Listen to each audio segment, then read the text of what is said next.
Dear Presiding Officer, what recent discussion has the Welsh Government had with the UK Government regarding the reconfiguration of the Gender Identity Development Service? So this responsibility lies with the Welsh Health Specialised Services Committee and is discharged through its membership of the NHS England Programme Board for Gender Dysphoria Services.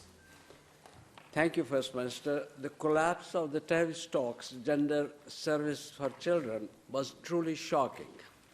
As Dr. Hilary Cass put it, in conducting a review of the Gender Identity Development Service, it was not a safe or viable long-term option.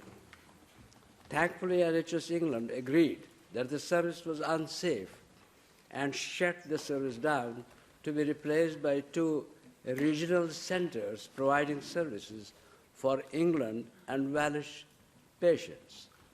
First Minister, BBC journalist and author of the great book about the Tavistock, Hannah Barnes, has uncovered that 2 of the senior doctors from the Tavistock are now responsible for the direct training of cohort of staff at the new centres. At one stage, a GIDS director was considered for inclusion on the interview panel for the new roles. Do you think this is acceptable given the findings of the Cass review, and what steps will the Welsh Government be taking to ensure that reconfigured Gender Identity Development Service is safe for Welsh patients? Well, let me first of all say that the Welsh Government wants to see what the Cass review said, services that are safe and effective, and our ambition is to bring more of those services closer to home. The business of who sits on interview panels in the English NHS is not a responsibility of the Welsh Government, and really I cannot be drawn into the discussion that the member set out.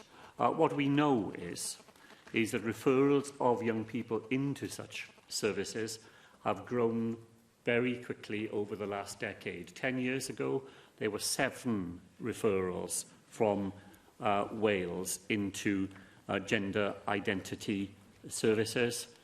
In the last year, for which figures are available, a decade later, that figure was 159 children.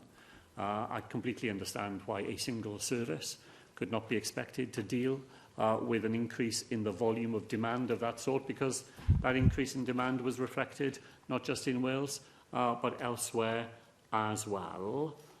In the short run, young people from Wales will be referred to one of the 2 new centres that will be established, but the aim is, as I understand it, to move to up to 8 regional centres for this service. We will want to see, as we have done successfully in adult gender services, more of the pathway brought as close to home for those young people as possible. We will await the outcome of the Cass review. It's still not complete.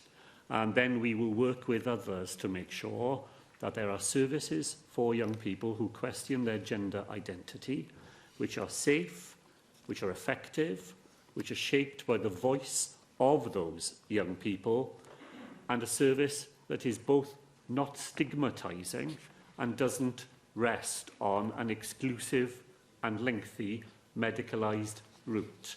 I read carefully the contribution that the member made in an earlier debate on this matter, and there was a great deal in what he had to say with which I agreed.